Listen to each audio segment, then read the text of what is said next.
Good afternoon, sir. This time I'll be presenting my topic on the last phase of the interpretative phenomenological analysis or the writing stage.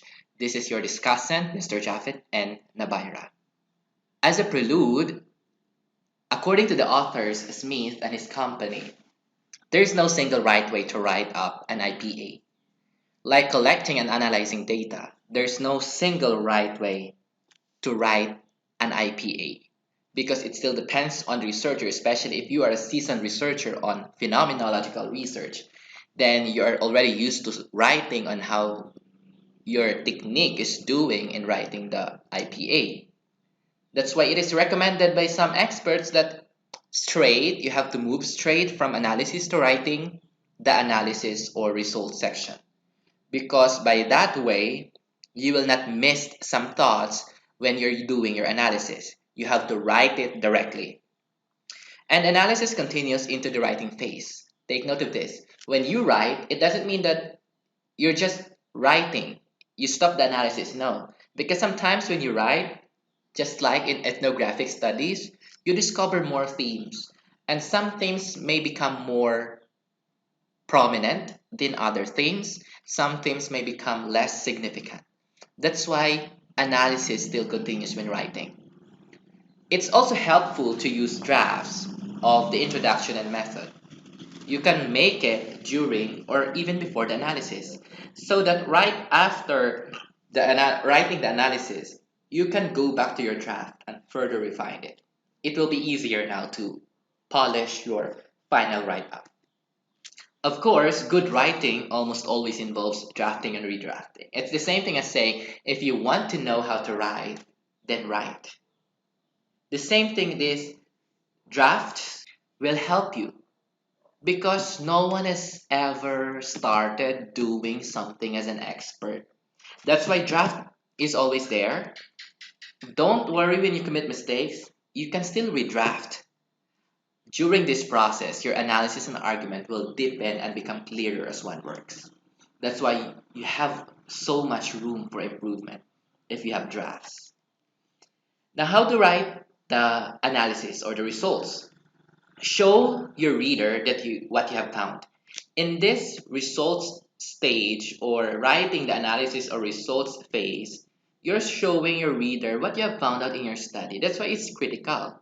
You have to present your results in a full narrative account that is comprehensible, easy to understand, systematic or organized, and persuasive for the reader, such that the moment that the reader see or read the first page of your paper, their interest was tickled and they want to learn more. They want to read more. They were convinced and intrigued. Of course, take note that IPA is substantial and discursive. Substantial in the sense that you are supporting transcripts or extracts from your accumulated materials or documents in your study to make it more evidentiary.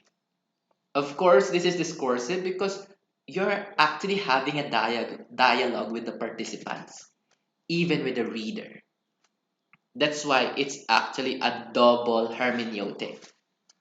No?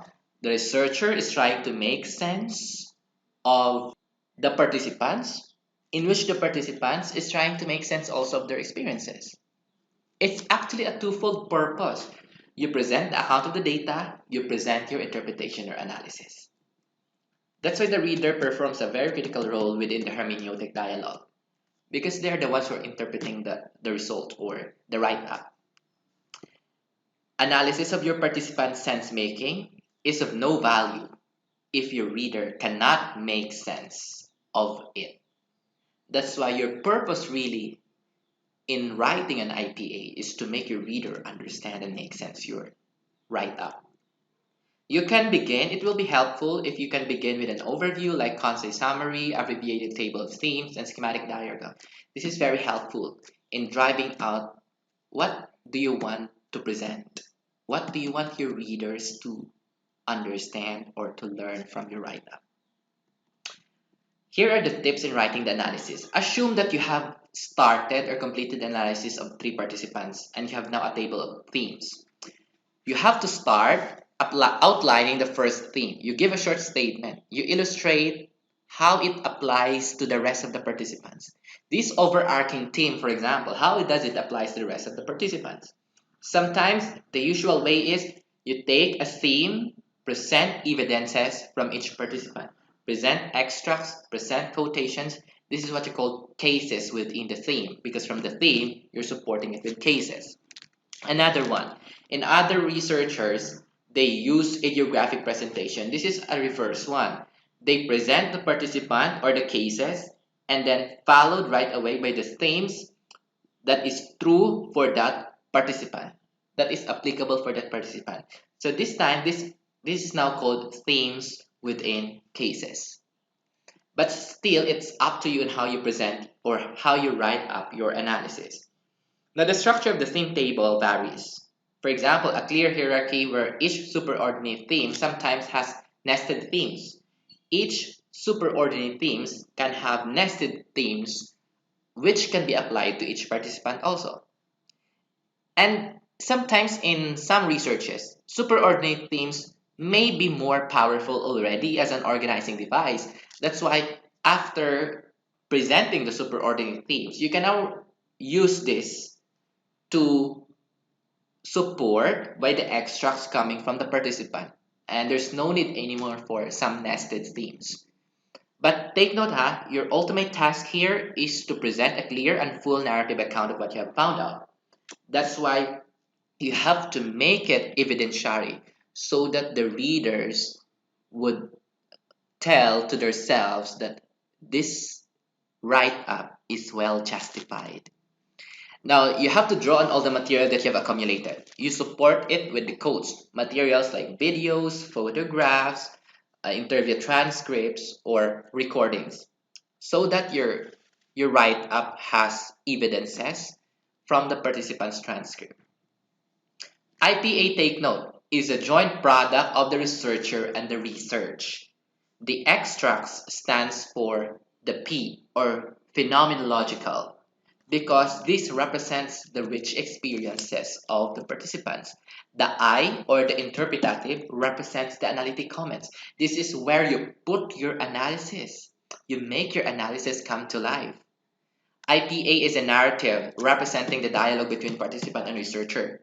You have to make your write-up evidentiary based transparent for the themes so that the themes will stand fortified. Label also, another tip is you label each extract with participant pseudonym or unique identifier. Sometimes kasi when the reader browse your write-up, they want to follow the story of each individual. What happens to that individual after presenting that account? And then having written up the first superordinate theme, you can do the same process in the other themes. And the process still continues the same way. It will be easy now for you to come up with a good write-up. Now, in writing the title, how do you write the title? Take note, it must capture the reader's attention. Succinct, concise. Sometimes the usual way of writing this is a short quote from the participant followed by a methodology. For example, what it is to be lonely, an interpretative phenomenological analysis. But in this modern era of research, in qualitative research, there are many existing techniques or ways on how you make your title catchy, you make your title something interesting, so you can explore those ways also. Because this book was written years ago. Now, how do you write the abstract? In abstract, you include the question, the research questions, your subject matter, the sample. How do you select the sample? Data collection and analysis, what you have found, your findings. What does your findings mean? The conclusion, a short recommendation, or some implications for research and practice. When you write your introduction, take note this is the rationale of your study. This is the background information. That's why you have to link your paragraphs together with comments. You have to show your argument. Sometimes kasi we put so much in the introduction and we forget to put transitional devices that would link paragraphs to paragraphs. And that makes our introduction cluttered and eclectic with the argument is not clearly written. It is not a literature review. Take note of this. Some researchers put so much literatures in the introduction. but some are already irrelevant. You have to be selective. You choose the literature that would readily capture the attention or capture the eyes of the reader or the problem that you're presenting when they are reading your introduction. So some tips in writing the introduction: state your project. Why is this important? Academically, personally. Choose literature concisely and critically. Be selective. Okay, you choose the relevant ones. Now, identify a particular issue, or you state in your introduction what is the problem that you're trying to solve and the theoretical rationale for that problem and why that theoretical rationale is appropriate in your study and the phenomena studied. Lastly, you finish with a statement outlining your research question. In all, or ultimately, the study wants to investigate something, or in light of what you have said, explain to the reader more specifically what you will be looking in this study. Now, how do you write the method? You include the sample. How do you choose the sample, the participants, your data collection instruments, whether interview or focus group discussions, in-depth interview, the interview process, how do you materialize your data collection process, and the sequence of analysis. What did you use in your analysis? Take note how when you're writing for a journal article, this section is short, but if you're writing for a thesis or dissertation, it must be substantial, and that includes illustration and other devices. How do you write discussion section? The discussion section is you're putting your work in a wider context. Unlike analysis, it's more discrete because it's your interpretation. But in discussion, you compare what you have found out to the existing literatures. So that's why it is a dialogue between your findings and the existing literatures. Now, how does what you have found out illuminate or problematize what others said? So, does it conform? Is it in consonance or does it contradict the existing literatures? Some themes may emerge during the process. That's why you do another extra literature search to support your discussion. And you have to be selective in choosing your literatures in the discussion phase. Some important thoughts. For experienced researchers, they already combine results and discussion because they're used to it. They merge these results and right away discuss if it conforms or contradicts to the existing literature. But for a novice researcher, you might have a different section of results and different section of introduction. Think about why you are writing and who you are writing for. Are you writing for a thesis or are you writing for a journal publication? Because your purpose of writing must manifest in your write-up. Journals vary. That's why when you write for journal publication, you have to study the journal, have a look at some issues, their editorial boards, some currently published papers, how do they accept paper, their criteria, or what are the usual papers that are published in their journals before you write up. Okay? Now, how do you write up IPA with larger samples? For example, you have a corpus of data from a large participants. How are you going to go through with this? Writing up a narrative account of a recurrent theme. This is now a group level analysis because you have a bigger sample.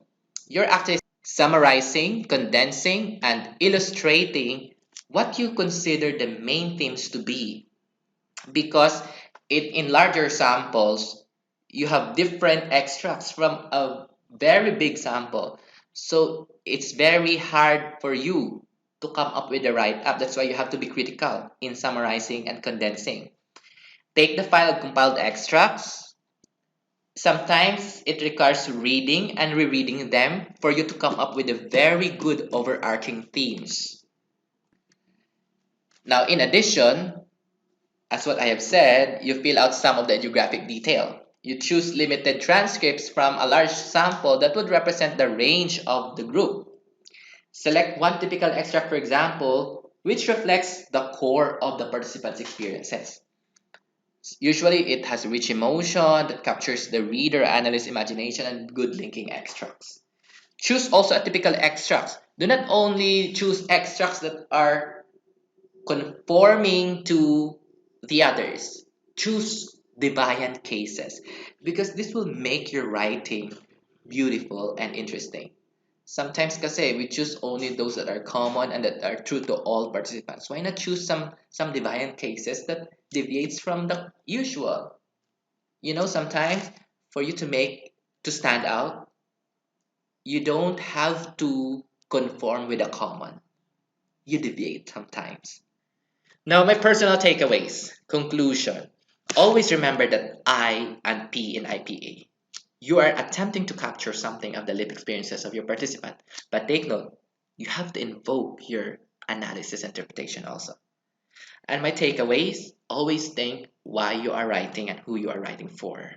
This is a very good driving force in writing your IPA. It's natural to start writing an IPA in a descriptive manner with a plethora of quotes or extracts, but soon you will learn to balance analysis and extracts. You need a good balance of analysis, interpretation, discussion, and supporting literatures.